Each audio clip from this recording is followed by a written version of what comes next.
News Talk 610 AM and 102.1 FM. KVNU.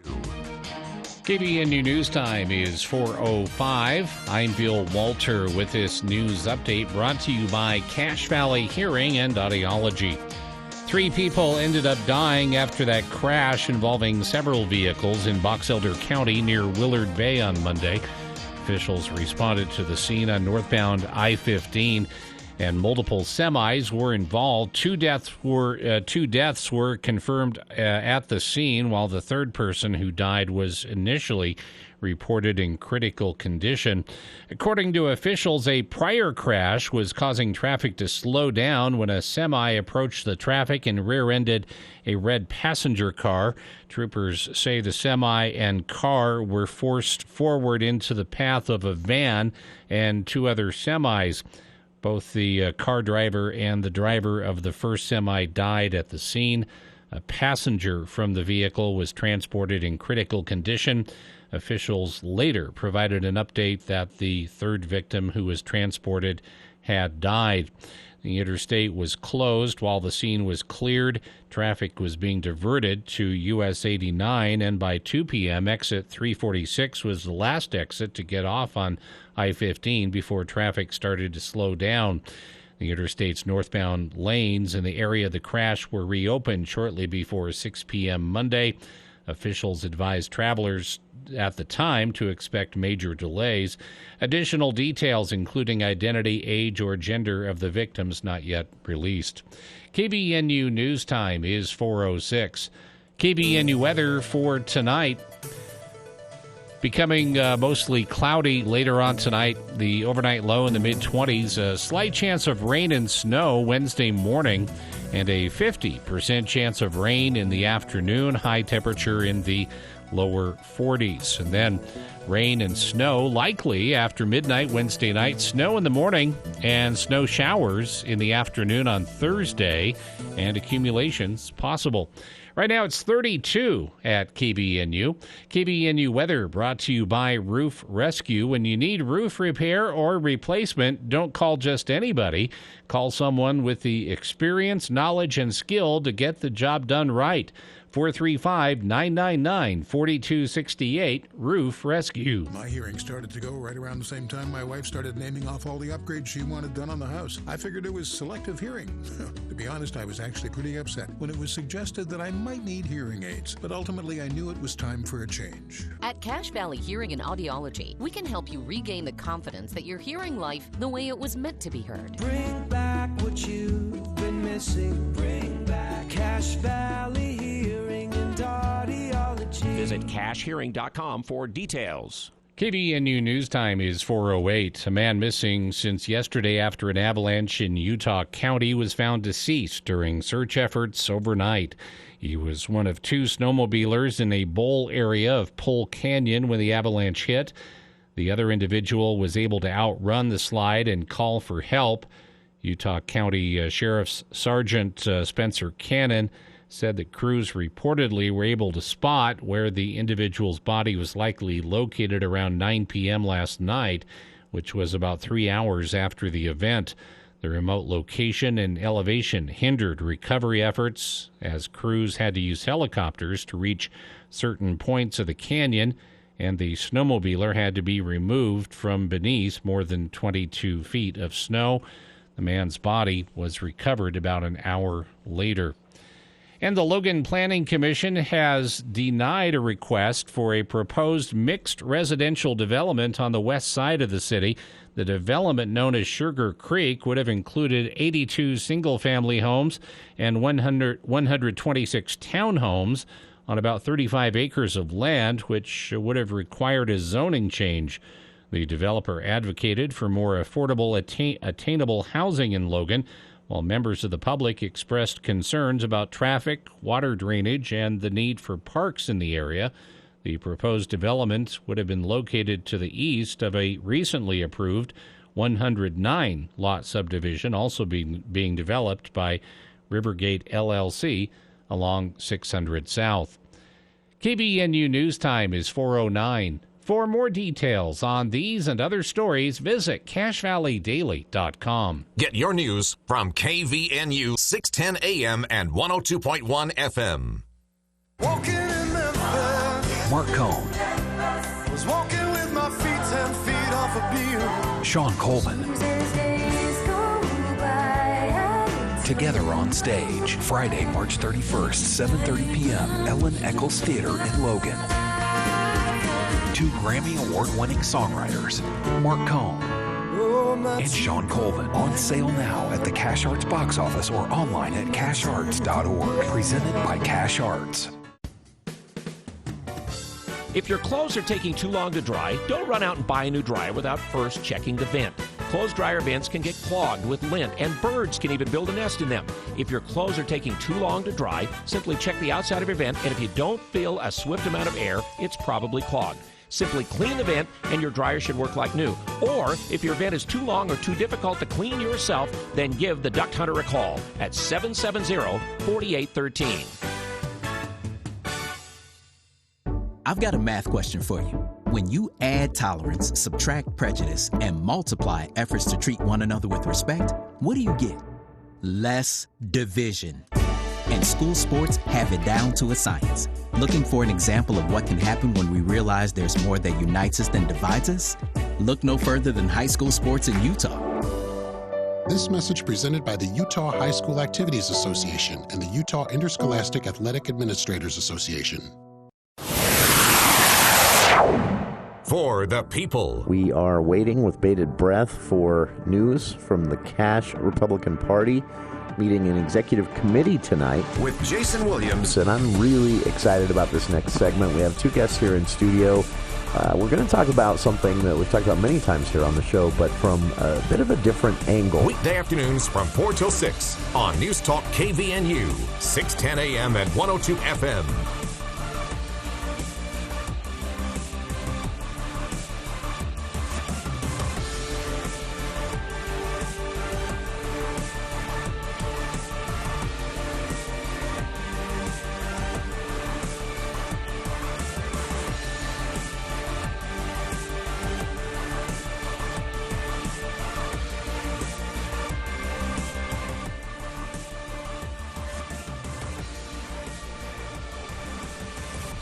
Welcome to KVNU's For the People, Tuesday, March 28th. I'm Jason Williams, Bill Walter, our producer, and it is beautiful outside. Definitely feels like spring. I'm ready for it. Well, to be honest with you, I'm ready for summer. I think most of us have been ready for it since about this time last month. Oh, man. Yeah, it's just absolutely, yeah. Of course, the skiers love it.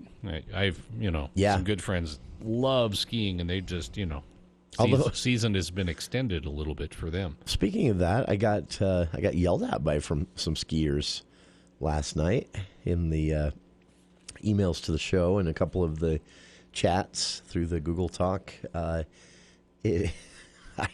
Don't shoot the messenger, folks. People were angry. Over a news story that I read on the show yesterday showing that ski resorts in Utah, for a lot of different reasons, won't be extending much, at least, if at all, their seasons, despite the snow. The snow definitely, I think at most resorts, the snow could probably sustain an extra week, if not 2. They've stayed open into June before. Is that Snowbird? Snowbird has, yeah. And but Snowbird even said they wouldn't be able to this year. And what it really comes down to is not, like I say, the snow in some areas at least, especially resorts to those higher elevations. So that would rule out maybe Beaver Mountain and Snow Basin and Nordic Valley, places like that. But the higher resorts, Alta and that general area, they've got enough snow to keep going. The temperatures might keep the snow decent for skiing. I mean, it's not going to be the greatest skiing. It's going to be slushy and a little wet, especially on sunny days like this. But yeah, especially as temperatures warm up even more. But it's still going to be skiing, and the snow is probably going to be on those runs, well into May. But it appears, as the story we talked about yesterday on the show said, this is more of a planning / staffing issue. When they hire for the ski season, they do this in the late summer, sometimes even early summer. They'll hire for the upcoming ski season, and they plan on roughly the season they expect. So it's kind of a contract. Yeah, sort of. Drop. But also even places where they don't do hiring under contract or a certain time frame where your job ends on a certain date and that's what they've told you. Even just having the supplemental staff to run the resort, many of these people go on to have other jobs that they need to move on to. So even if the offer to stay is extended or to employees, they don't have the option to say yes. So resorts throughout the state have said it's just easier. In fact, the only thing possible really is to stick to.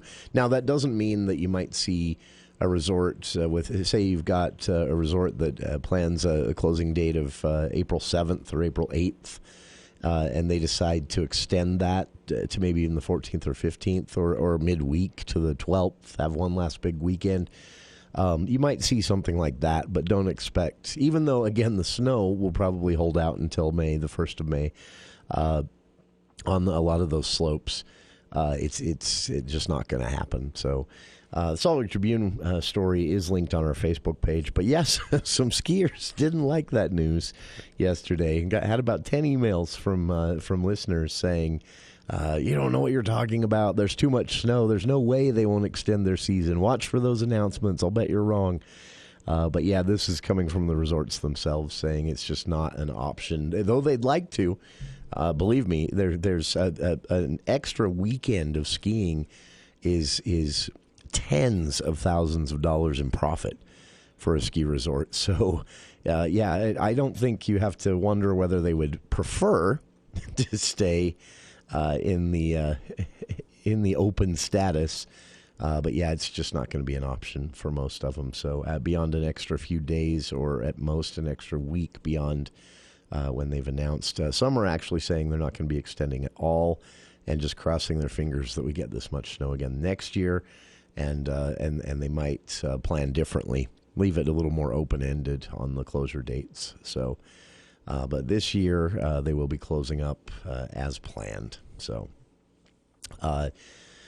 one last thing to get to, and then on the other side of our first break, we'll officially get the show started with your headlines and smooth jazz. But a bit of a reminder for residents out there who might be interested in being a part of the Open Space Committee. This was created by a ballot initiative that was, we'll walk all the way back because I think this process has been really interesting. So what first happened is County Executive David Zook said, let's put together a task force on this. You know, the public is concerned about disappearing open space and agricultural land and just fields where birds land. I mean, that sounds trivial, but it's a part of Cache Valley. It's a part of the ecosystem. It's a part of our way of life. The land can be used for agriculture, which is an industry that still supports a huge part of our economy. But also just open space for people to go play or walk, easements on riverbanks, that falls into the open space category and more. And of course, with all the development happening and each city kind of making their development decisions, despite the fact that we have these master plans countywide being worked on, and the state also kind of lays out a few rules here and there. Most cities are making development decisions independently, and some of them I don't think are great. There is a home I've been watching being built on a hillside that slides every year, and it's being built right up to the hillside. And so I see, these permit approvals and think, oh, are we asking enough questions? But outside of that, I think generally people are starting to realize open space is, a very finite thing.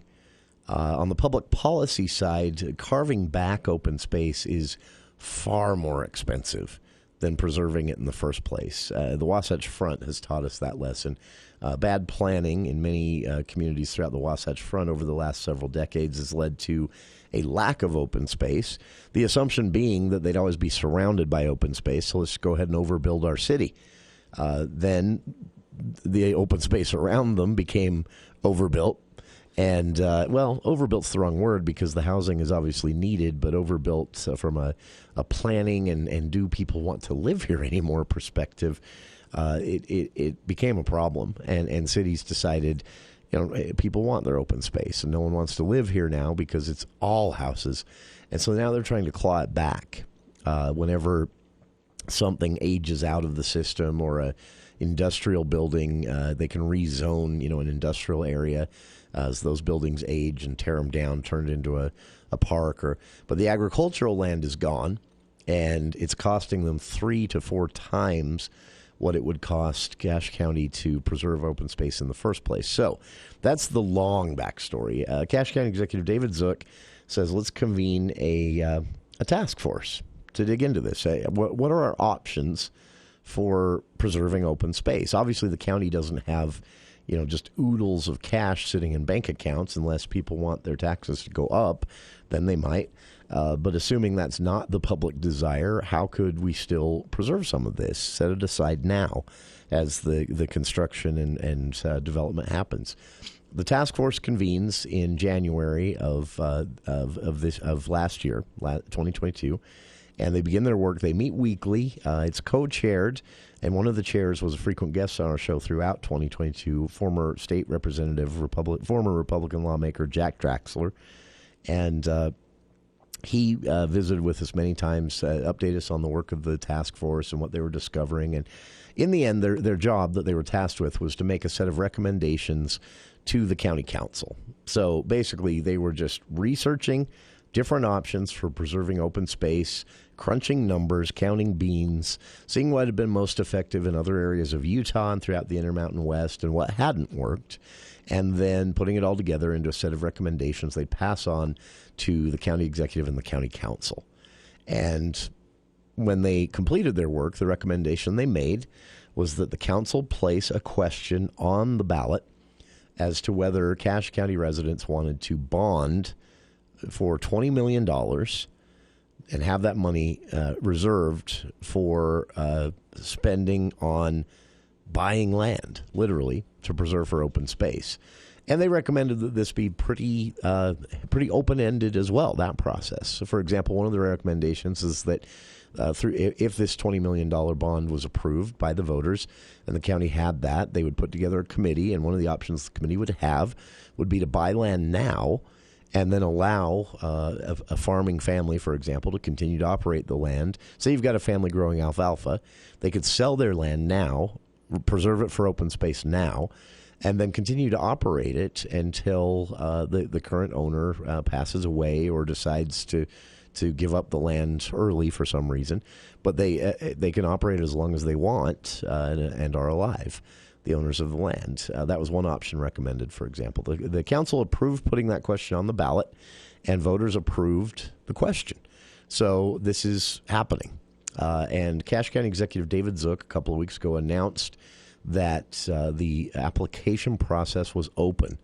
So now this is open to anyone. You don't need special expertise. You obviously need to have an interest in how this works and preserving open space, and having some background in any profession or life in Cache Valley would be qualification enough. So the applications are downloadable on the county website. Just go to cachecounty.org/executive, and on the left-hand side there you'll see the link for the application. You download it, fill it out, and either take it in person, or you can print it and take it in person, or you can fill it out there online.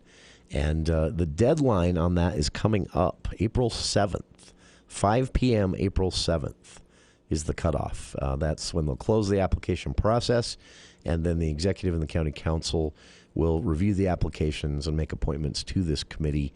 And then I believe the way it's set up, this will happen every 2 years. So every 2 years, the committee, whoever's on the committee, they're up for renewal or replacement on the committee every 2 years. So that, again, is open until April 7th. So just wanted to remind everyone of that. All right.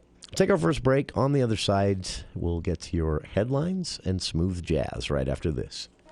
Hi, this is Drew Allen with Allen Mortuaries. Over the years, thousands of families have planned ahead with Allen Mortuaries. Planning ahead helps you make informed and thoughtful decisions. It also spares your family the stress of making these decisions under the pressure of time and strong emotions. Allen Mortuaries' secure pre-need trust plan can save you nearly 40% versus other plans. Keep it simple, safe, and secure. Go with the proven choice, Allen Mortuaries. Voted best funeral home in Cache Valley in northern Utah. Allen Mortuaries. Then, now, always. Own a small business or a farm? You thought about solar? Listen up. A new USDA grant was announced allocating $300 million for farmers and small business owners to put in solar. That's right. The government will help you get solar installed, covering 40% of the cost. And don't forget, as a business, you can save up to 50 or 60% more with federal and state tax credits. Second Sun Solar will install your system and help with the USDA paperwork. Call Second Sun Solar today at 435-363-9917 or online at utahsolardirect.com. Nearly 1 in 2 U.S. adults have high blood pressure. That's why it's important to self-monitor your blood pressure in 4 easy-to-remember steps. It starts with a monitor. Be next to talk to your doctor about your blood pressure numbers. Get down with your blood pressure. Self-monitoring is power. Visit managerbp.org. Brought to you by the Ad Council, the American Heart Association, and the American Medical Association, in partnership with the Office of Minority Health and Health Resources and Services Administration.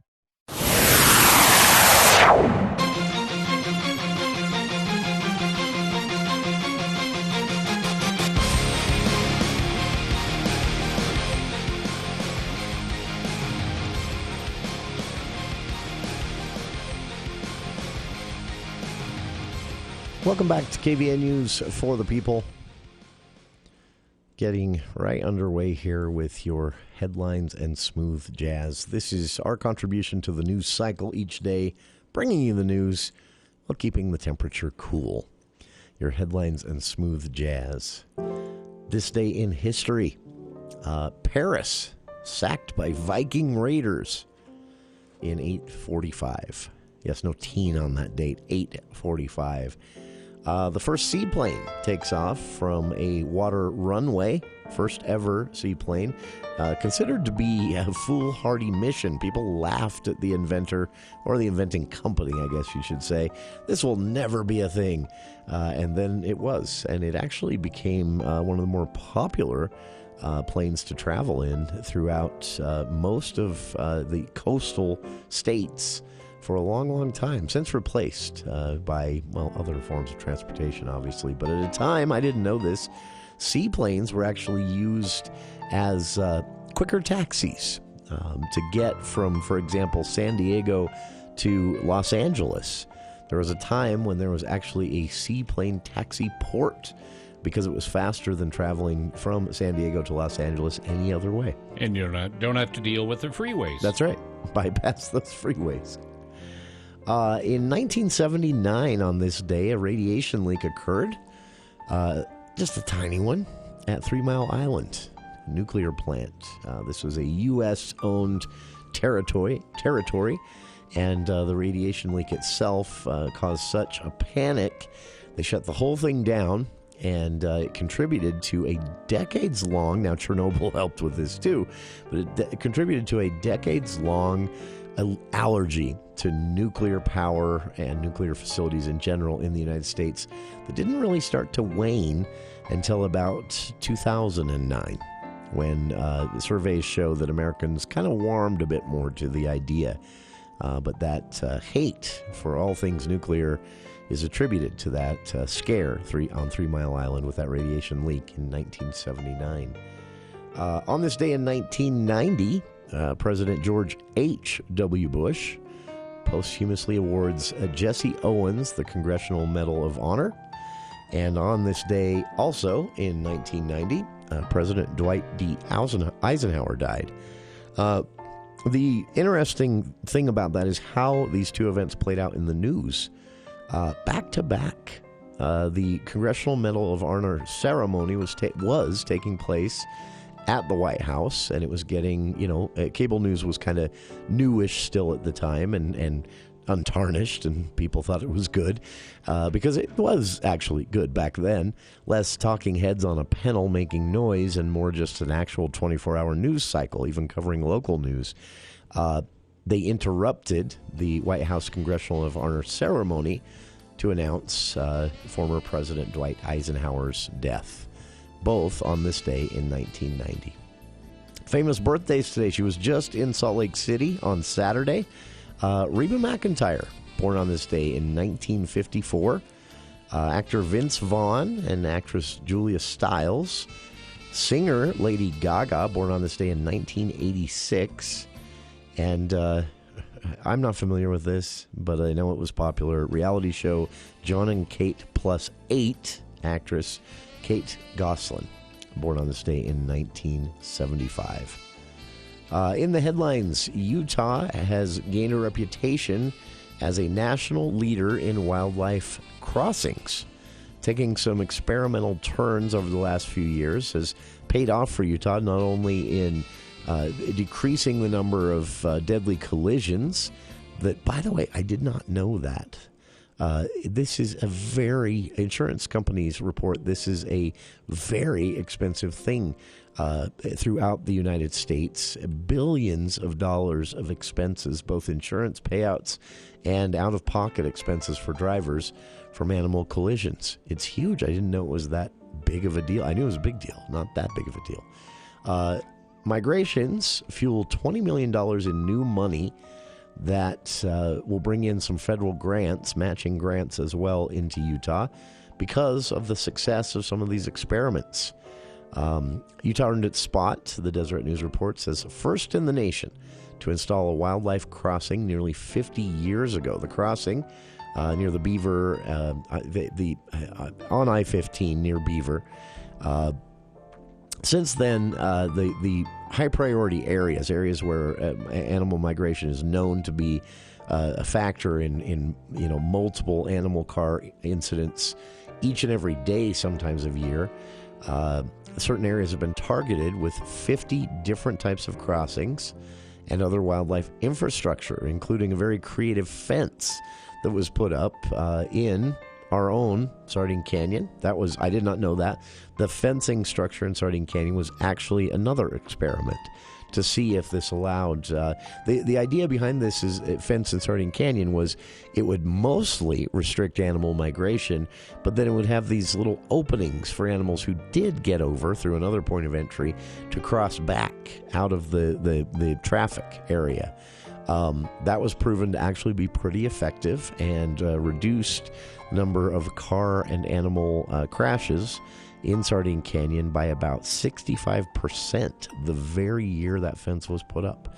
The other experiment, of course, you've probably driven under this. There's an actual wildlife walkway through Parley's Canyon, and there's another out further east inside Utah's border, of course, though.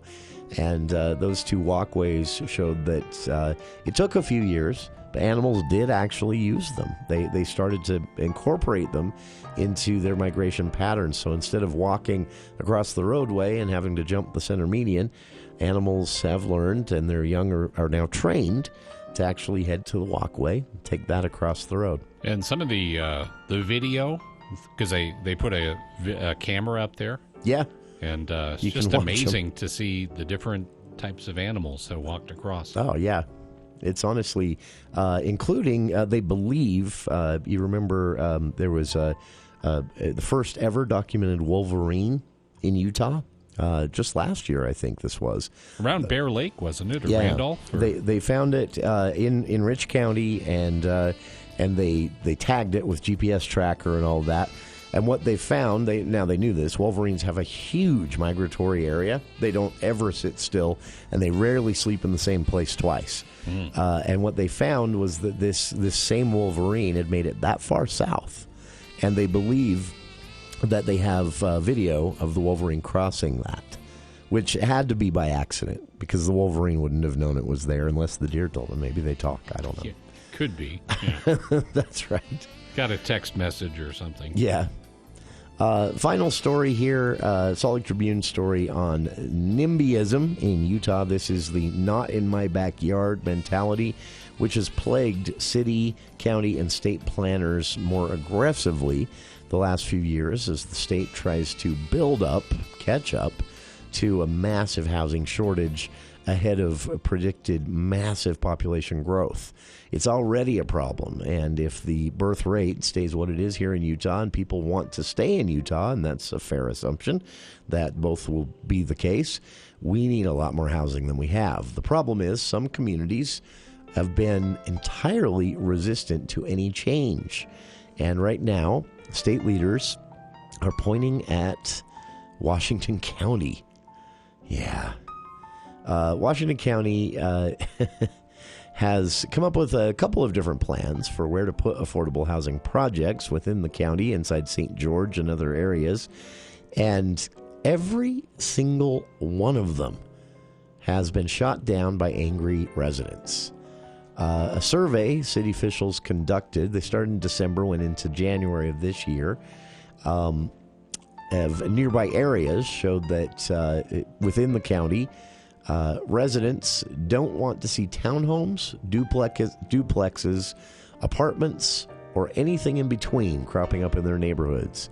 They're okay with homes and 2.5-acre yards, and that's it. This, of course, is a problem for city and county leaders because that won't solve the problem.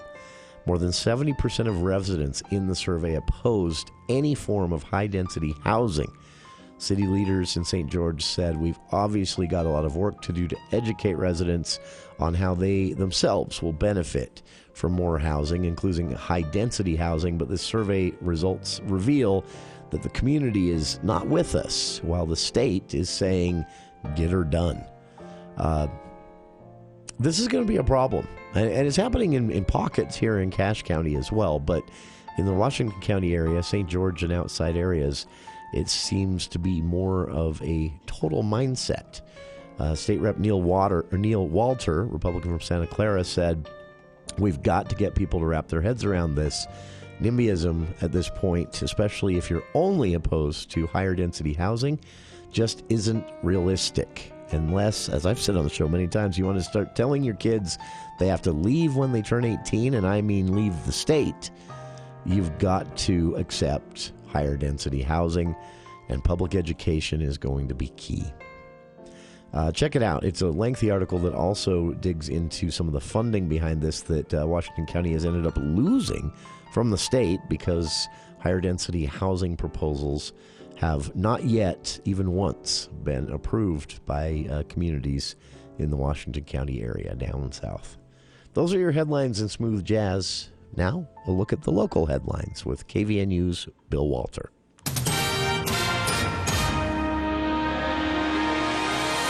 Thank you, Jason. KVNU News Time is 4:37, and the news is brought to you by Logan Extermination. Skiers' etiquette has emerged as a sticking point in a highly publicized trial where Gwyneth Paltrow is accused of causing a 2016 ski collision. Nearly every witness who has testified so far has been questioned about the tenets of a little-known skier's responsibility code. Both Paltrow and the man who is suing her have claimed they were downhill on the slope, claiming they had the right-of-way when the crash happened. The trial has made uphill synonymous with guilty and shown a spotlight on the legal implications of the etiquette rules that govern the expensive snow sport. The Idaho Senate has passed a bill criminalizing gender-affirming health care for minors 1 month after the state House passed similar legislation. KTVB reports the Senate approved the measure 22-12. It would bar transgender and transitioning children or children with gender dysphoria from receiving hormones or puberty blockers to alleviate their symptoms or help them with transitioning. Doctors prescribing these hormones or blockers could be charged with a felony and face prison time. The bill returns to the House for consideration of Senate amendments. If the House agrees, the bill will go to Governor Brad Little.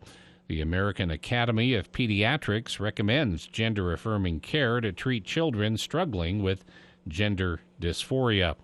And Devin Booker scored 24 points, and Phoenix Reserve sparked the decisive run for the Suns in a 117-103 win over the fading Utah Jazz last night in Salt Lake City. It was Lauri Markkanen scoring 25 points for Utah, but shot 6 for 22. Walker Kessler had 18 points and 8 rebounds for the Jazz, who have lost 4 straight. KBNU News Time is 4:39. The bugs love the good weather. I'm guessing you have a bunch of those creepy crawlers waiting patiently to come into your cozy home. Let Logan Extermination take care of those unwanted pests with a monthly exterior spray. Now for a limited time, they'll spray your home's exterior monthly from April to October for only $65 per month for a 1,500 square foot home. Call Logan Extermination before your home becomes enemy territory. Logan Extermination, 752-8450. KBNU weather for tonight becoming mostly cloudy, low in the mid-20s, slight chance of rain and snow in the morning, about a 50% chance of rain in the afternoon tomorrow, high temperature in the lower 40s, rain Wednesday evening, rain and snow likely after midnight with little or no accumulation, low in the upper 20s, snow likely in the morning Thursday, snow showers likely in the afternoon, could see some accumulations on Thursday, high in the upper 30s. It's been to 33. It's 33 degrees right now at KBNU. KBNU weather brought to you by Mount Logan Laundry, 5th East, 9th North in Logan, with free Wi-Fi, also located at 1st East and 7th South in Brigham City. For more details on these and other stories, visit CashValleyDaily.com. Let's check Wall Street now with Edward Jones. Michelle Hanks, bringing you the Daily Financial Market Report on behalf of financial advisor Tom Arnold and Edward Jones for Tuesday, March 28th. Housing and car inventories are still feeding inflation. Consumers buying out leases to avoid high new car prices, along with increased mortgage demand as rates have fallen, are once again feeding into inflationary pressures. Used car prices have come down since their peak last year, but current trends in consumer buying decisions are driving down inventories, keeping prices elevated compared with pre-pandemic levels. Housing inventory is also falling ahead of the springtime selling season, creating some concern that we could see another rise in housing prices after historic pandemic buying drove inventories to historic lows. Recent reports are creating some concern that the Fed may have to raise rates even higher to bring inflation down to its long-term 2% target. However, markets are not yet expecting any more Fed rate hikes this year. Today, U.S. equities closed lower. The Dow closed down 37 points at 32,395, and the NASDAQ closed down 53 points at 11,716, and the S&P closed down 6 points at 3,971. And in the bond market, 10-year Treasury yields are trading at 3.55%. In stocks of local interest, Thermo Fisher is down $7.46 to $554.23. Home Depot is down 45 cents to $280.82. Autoliv is up 94 cents to $90.15. Lowe's is down 38 cents to $190.15. Walmart is down 56 cents to $143.61. Nucor is down $1.06 to $148.24. Coca-Cola is up 7 cents to $61.42. Kroger is up 29 cents to $48.92. And General Electric is down 17 cents at $93.14. In commodity markets, the price of crude oil was up 59 cents at $73.40, and the spot price of gold was up $21.10 to $1,974.90. This has been today's Financial Market Report, brought to you on behalf of Edward Jones, member SIPC, and financial advisor Tom Arnold, serving individual investors with personalized attention and financial advice at 1202 South Highway 89 in Logan. If you would like additional information, please contact any of our 7 Edward Jones offices in Logan, Providence, Smithfield. Daily commentary is also located on our website at edwardjones.com. You think you're tired of winter? Think about your plants and trees. They've been breaking their backs all winter, literally. But don't fear. All Tree Care is here. Nobody is more ready for spring than these guys. In fact, now is the best time to call and have your trees and shrubs trimmed and shaped before the leaves pop out. Plus, Hull Tree Care is offering 15% off every tree trimming service. Call 760-6587. Don't wait. They get busy fast. 760-6587. Hull Tree Care. That's Hull Tree Care.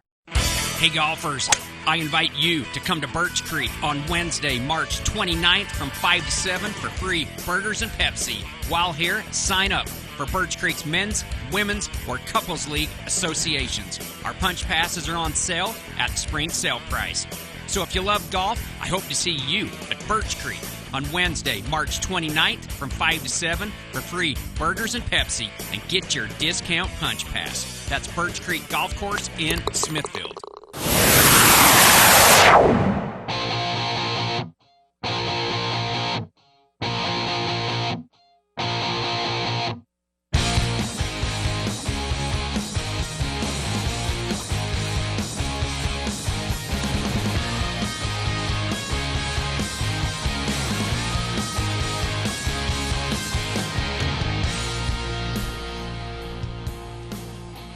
Welcome back to KVN News for the People.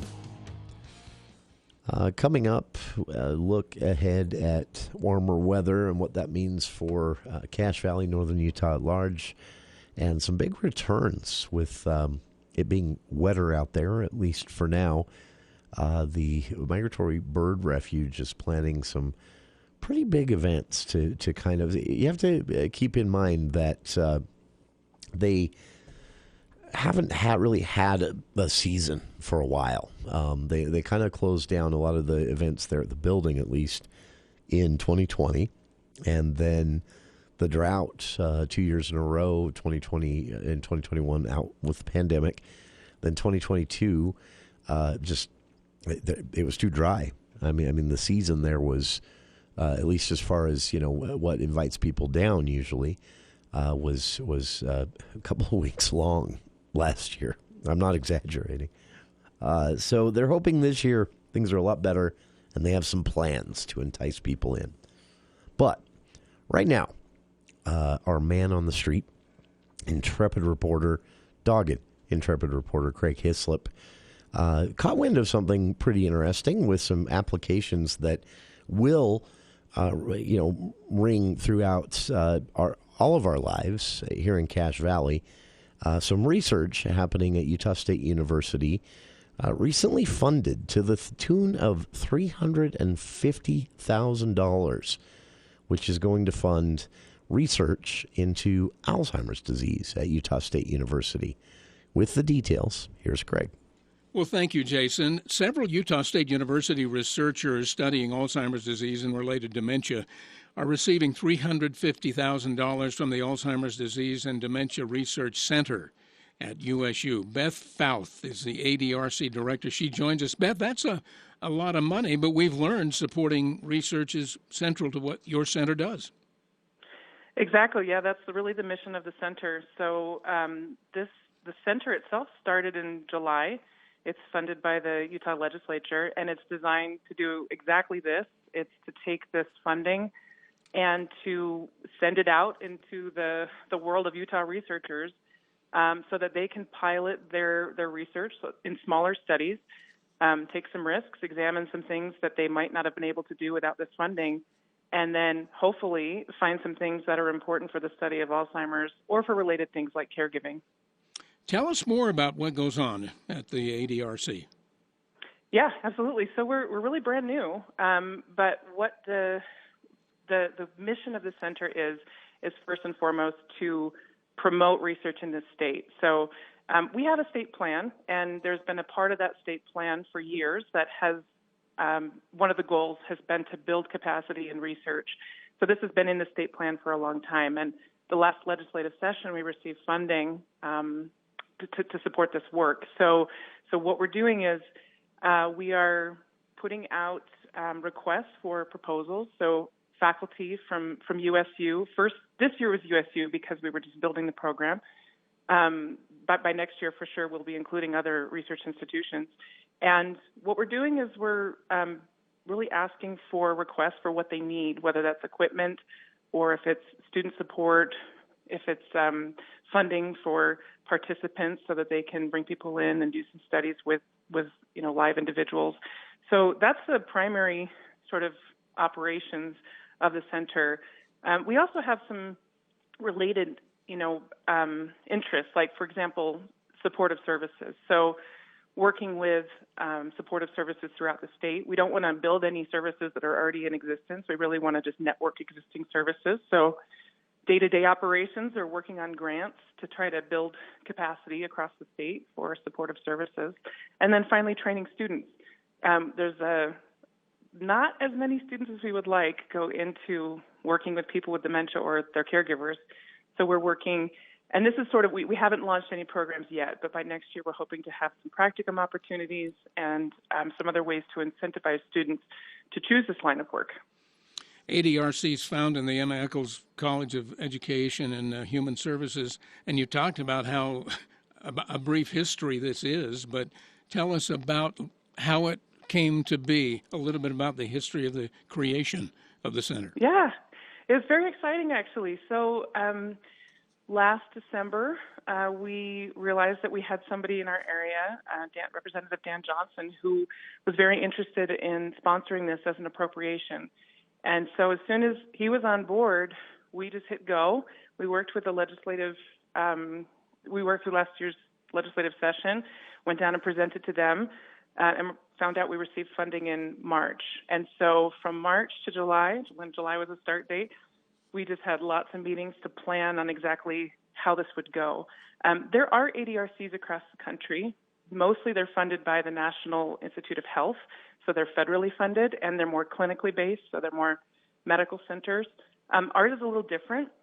We're kind of modeling some work that's being done in Arizona, where it's not, at this point, a clinical center for diagnosis, but what we're trying to do is really promote research, at those kinds of institutions, but also at, places like USU, which are not medical schools. 55 million people are living with Alzheimer's and other dementias, and I've learned in preparing to talk to you today that Alzheimer's disease is a degenerative brain disease, and it is the most common form of dementia, right? Absolutely. Yeah, so that's sometimes why people use the terms interchangeably. Dementia is a term for a lot of different conditions, and they include things like Lewy body dementia, frontotemporal dementia, and that's why sometimes we say Alzheimer's and related dementias. But Alzheimer's is by far the most common. The second most common is vascular dementia, which is caused by just poor vascular health to the brain. So there are lots of different reasons why somebody can develop a dementia, but Alzheimer's is the most common sort of pathology that leads to this outcome. Talking to Beth Fouth, she's ADRC director. Beth, does the potential exist to end Alzheimer's one day?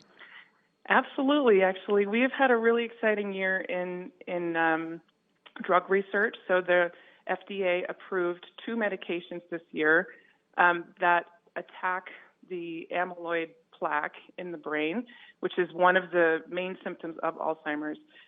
These drugs, when the first drug came out, it was a little controversial just given the fact that the study behind it was a little murky in some places. The second drug came out with much more sort of clarity. And so, yes, these drugs are available.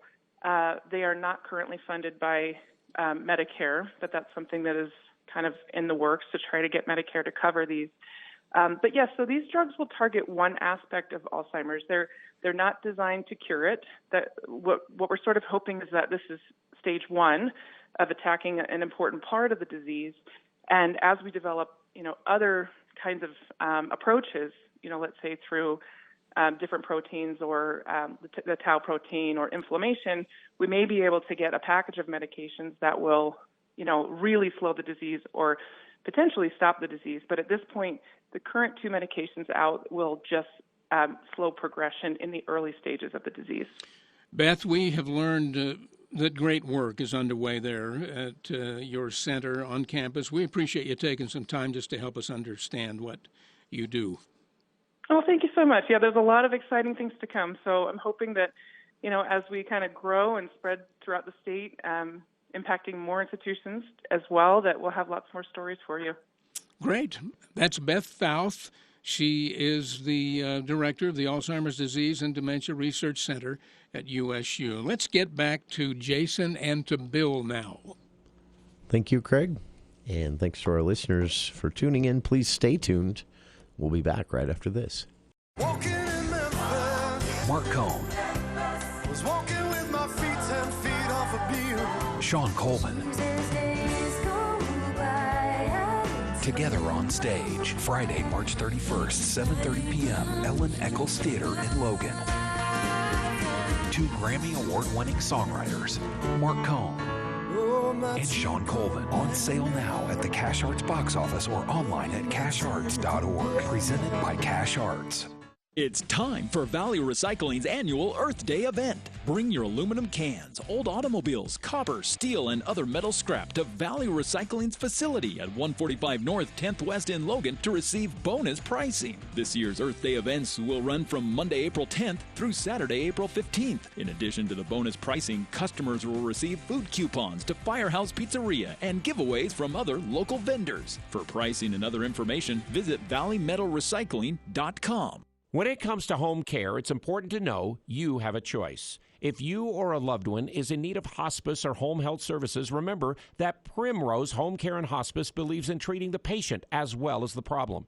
We work directly with you and your doctor to create a health plan that's catered to your needs. Our team is devoted to providing options in the freedom and safety of your own home. Visit us at primrosecare.com or call to schedule a free consultation. Primrose Home Care and Hospice, your local hospice and home health provider since 2006. News Talk KVNU will bring you the complete coverage of General Conference for the Church of Jesus Christ of Latter-day Saints. The conference sessions will air Saturday from 10 till 12, 2 till 4, and 6 till 8. Also Sunday from 10 till 12 and 2 till 4. Listen live at 102 FM, 610 AM, and online at kvnutalk.com. Also on the KVNU mobile app. General Conference is provided as a public service of News Talk KVNU, the voice of Northern Utah.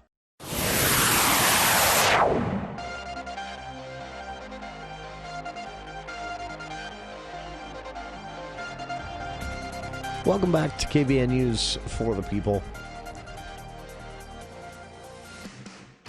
Coming up an hour or two, I grew up reading science fiction, and if you're familiar with science fiction, you know there's a subgenre referred to as dystopian science fiction, which is not the same as apocalyptic science fiction, although the two sometimes go hand in hand.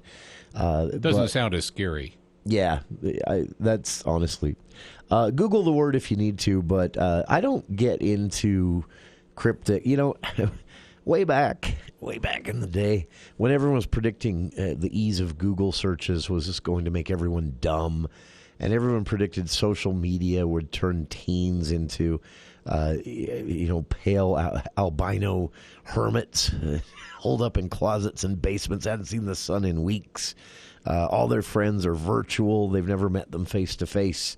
I roll my eyes at those predictions because if you go back through history, every big change, especially technological change, has really not produced the Chicken Little predictions ever. Now, there have been some. There have been some cases where the naysayers ended up being correct. Get this, there was actually a group of scientists when the first combustion engine automobile was revealed and driven down the street in that famous video before they were even commercially available. There were a group of scientists who were there for this first drive and smelled the exhaust and then decided to capture some of the exhaust and then analyze some of the exhaust. And way back then they predicted that this would not be a good thing if the world was full of these machines emitting this stuff. So some have been right.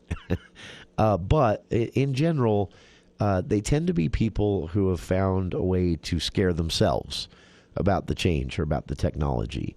And every generation has a tendency to look on the up-and-coming generation and go, kids these days. And that gets wrapped into some of this analysis, too. But Google didn't make us dumber. Social media didn't turn teens into hermits.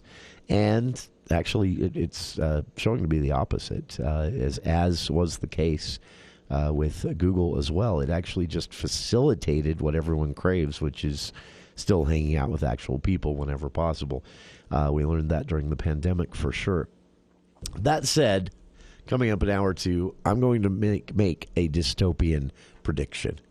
And I'll explain the prediction as well. It's based on some reading I've been doing and some nerdiness I've spent my entire life exploring, and a New York Times article today showing that fundraising emails by campaigns are now being written by artificial intelligence.